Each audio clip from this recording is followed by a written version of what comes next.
She has her spiritual director. She's in obedience to her bishop, and all the writings are sent to Rome, and they're vetted there before they're published. So that should put any minds at rest that were wondering on that subject.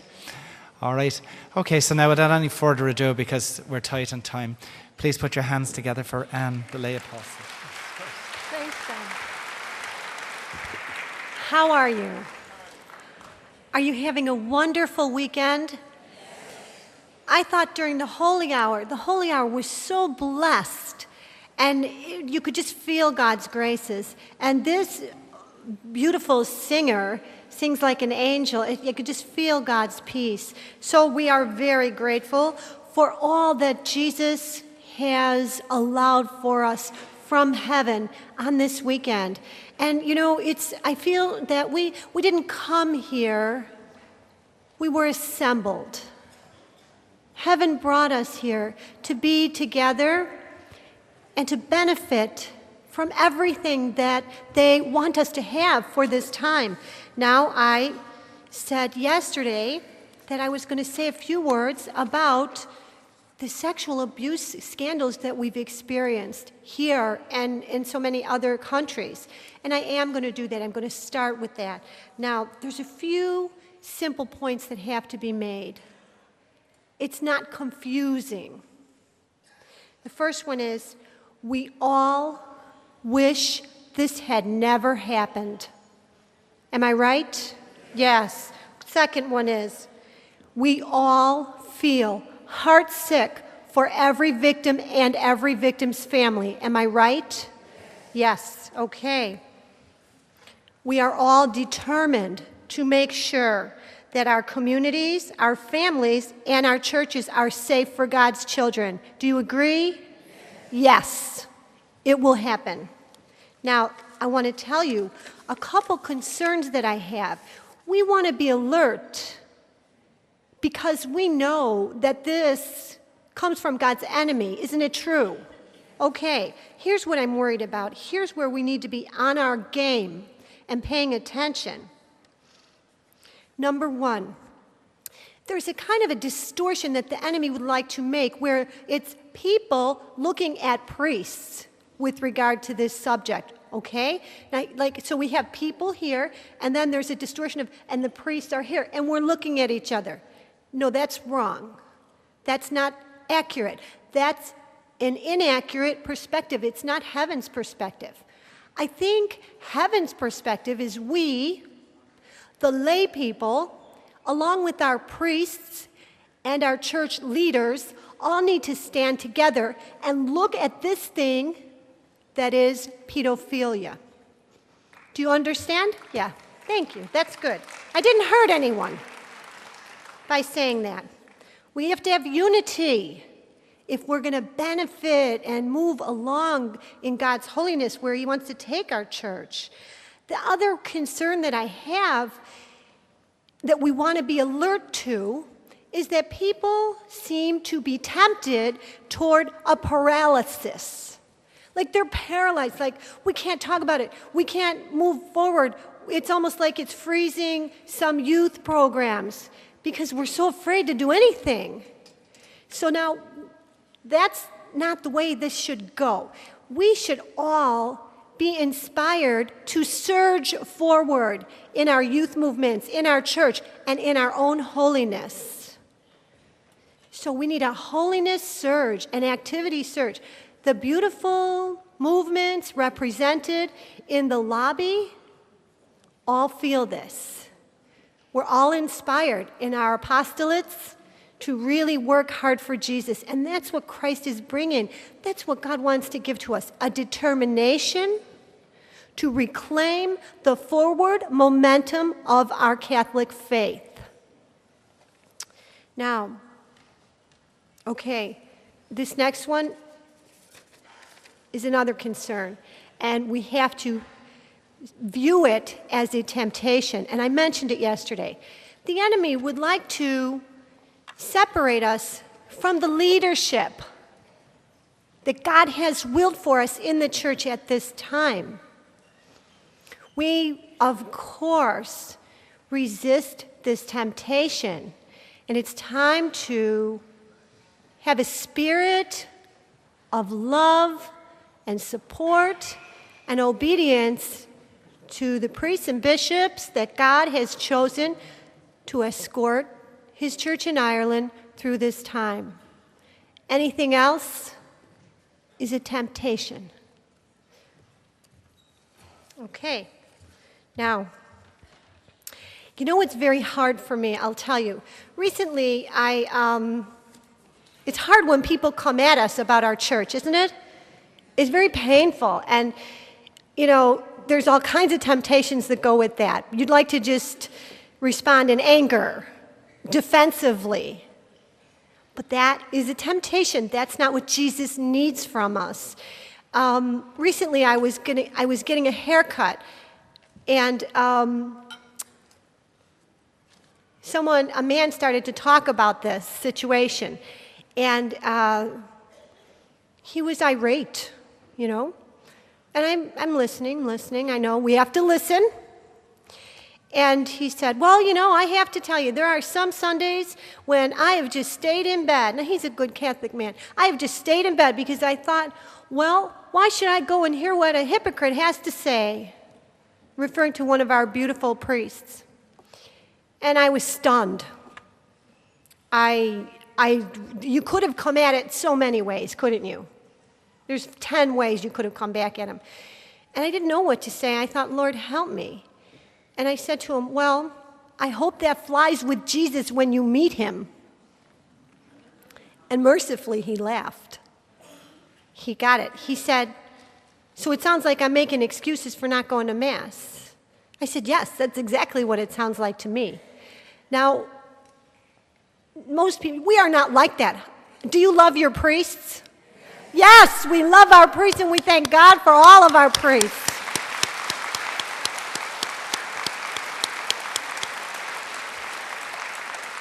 And they have to be tough, don't they? But they know this, and when they're ordained priests, they know that they are picking up their cross and following Jesus. So they're tough. They can handle it with our love and with our support. Okay, now here's my idea. This is what, when someone comes at you about this, I'm just going to give you a couple little things to respond with because it's so difficult. When someone comes at you and starts voicing their extreme displeasure and possibly anger about our church, about our priests, about our church leaders, this is what I do. When they bring up the clergy abuse scandal, the first thing I do is I agree with them. I say, yes, you're right. It should never have happened to one of God's children, never mind so many. Remember, we all agreed about that. So agree with them because they're right about that. Number two, I say, let's rejoice together that it's out in the open. Thank God it's out in the open. This is the first generation to tackle this. This is good that it's out in the open. So we agree with them. We rejoice that it's out in the open. The third thing I'll say is, we all need to work to make sure this can't happen again in our families, in our communities, and in our churches. So that's just 3 ideas for you for when this comes at you. Now, God is so good to us.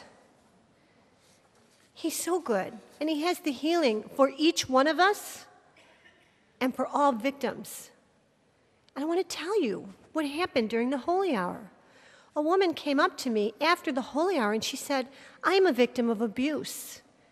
This just happened. And she said, during the Holy Hour, Jesus healed me. She said, I felt a warmth in my chest, and I know that Jesus healed me. Isn't that beautiful? That's what happens.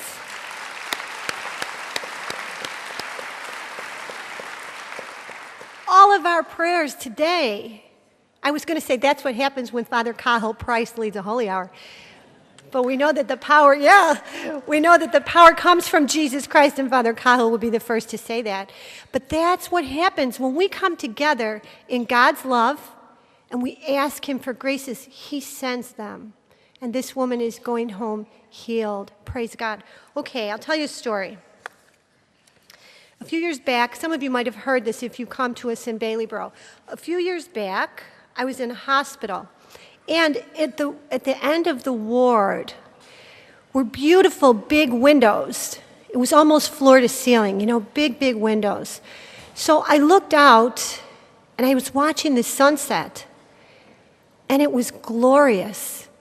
And because of the experiences I'd had, I was watching the sunset from earth, and I was thinking about heaven, and I knew that there were people in heaven also watching this sunset from a different perspective. So I was thinking about them. I could feel their fellowship and their love. I know that there are no separations between heaven and earth. And I was just rejoicing in the drama of watching God as the creator through this sunset he had sent. It was magnificent. I felt just in peace. And somebody came up and stood next to me and looked out the window and said, "These windows are shockingly filthy." And I was startled. And it was true.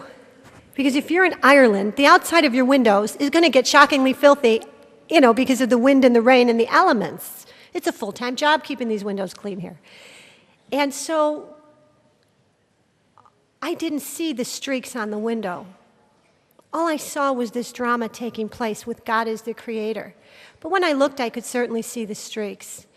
But I think this is how Jesus Christ views each one of us.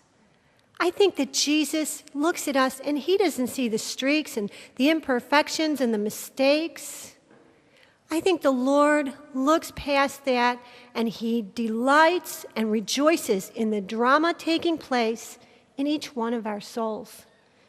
This gentle, gradual, but steady movement to holiness. Each one of us who came here today desires holiness. We've come here seeking Christ and seeking greater holiness. And God is delighted with each one of us. Now, Jesus often talks about returning love for hostility.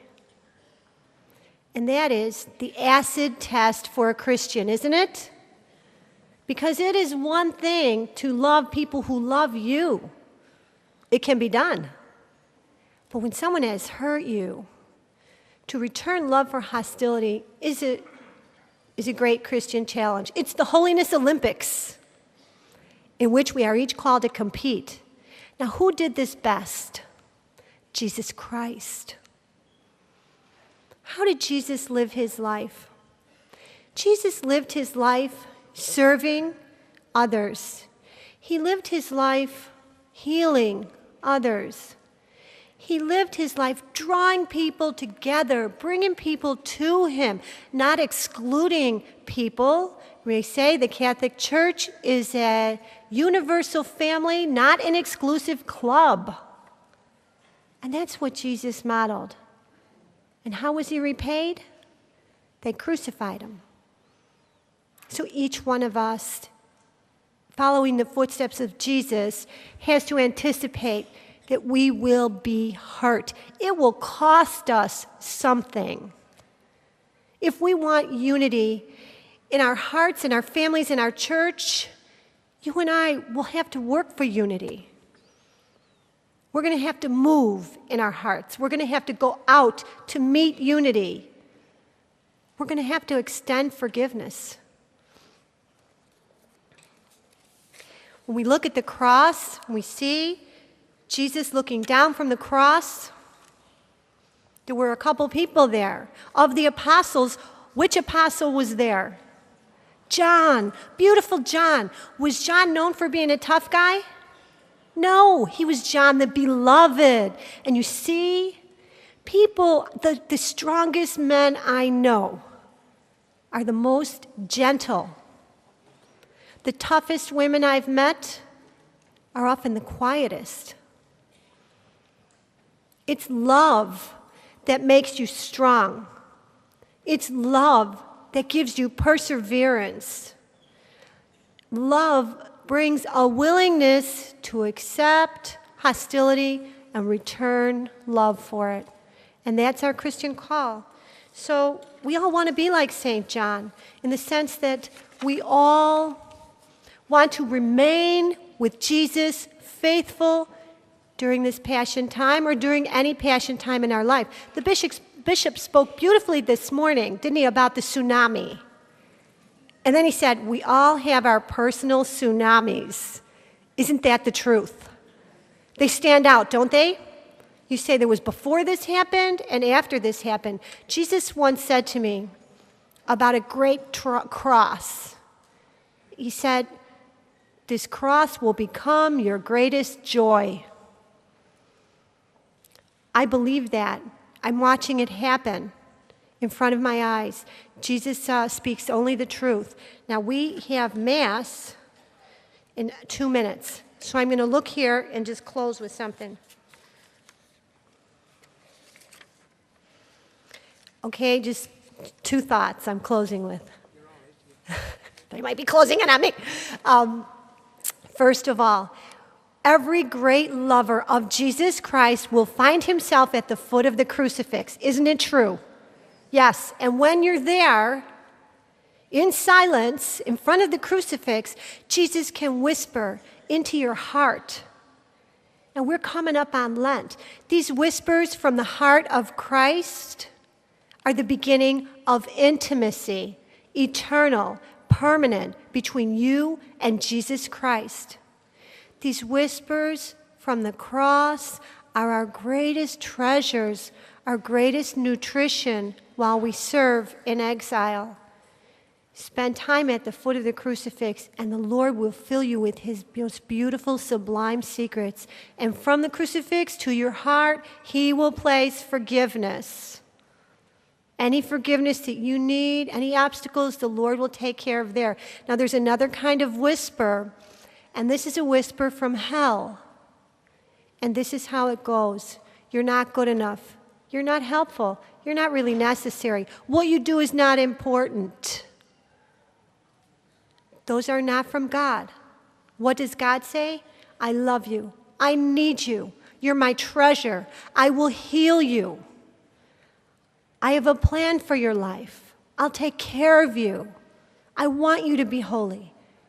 This is what Jesus says to us. And what Jesus says, what's really personal with Jesus is your movement to holiness. It's personal with Jesus. It has to be personal with you.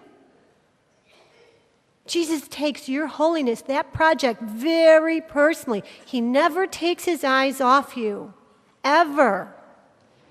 So we want to make sure that we each return his gaze and look and let him whisper to us, and Jesus will bring us to great heights of holiness. So we want to follow Faustina. We want to follow Faustina to holiness. Now, in her diary, she talks about treasure. And she says in verse 1134, the Lord has poured such a depth of peace into my soul that nothing will disturb it anymore. Despite everything that goes on around me, I am not deprived of my peace for a moment. Even if the whole world were crumbling, it would not disturb the depth of the silence which is within me and in which God rests. All events, all the various things which happen are under his foot. She knew about treasure. Faustina knew that treasure was this beautiful peace. This peace that Faustina speaks so eloquently about is available to you and to me. It's available to us. We simply have to accept it. So now, what I do, and might be an idea for you, to retain the peace is the challenge. We have it here, but now we got to go out into the world, and the world tries to snatch our peace, doesn't it?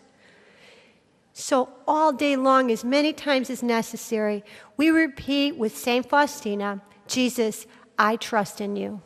Jesus, I trust in you. Jesus, I trust in you. Now we're going to have a beautiful Mass, and God will send even more graces for which we will thank him. I love you. God bless you.